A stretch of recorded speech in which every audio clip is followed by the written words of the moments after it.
Guys, mag-wiring tayo ng single switch at three-way switch. So ito yung breaker natin guys. Ito yung bulb ng one gang switch. Ito yung bulb ng three-way switch. So ito yung mga switch natin guys. Ito yung single switch, ito yung three-way switch. So wiringan na natin guys at i-splice natin. So ito yung line 1 ng switch at supply dito sa three-way switch. Yan magkasama guys. So ito naman yung line 2 guys. Line bulb 1 at line 2 ng supply dito sa three-way switch.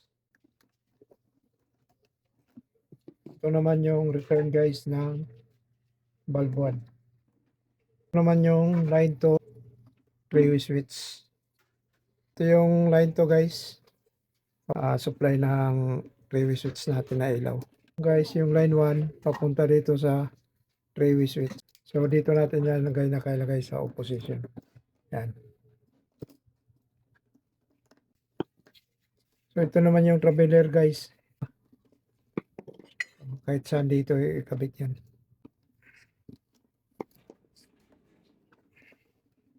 Naman sa kabila guys, ito yung guys. Ganun dito. Ito yung return ng ilaw guys. Ito yung traveler, itong dalawa. Kahit magkabaliktad lang guys, okay lang. So ayun guys.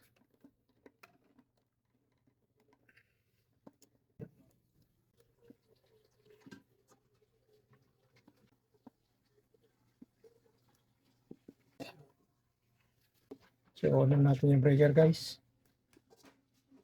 Yung bulb 1. Yung single switch. Ito yung three-way switch guys. So dito, pwede ba tayo dito? Ayan.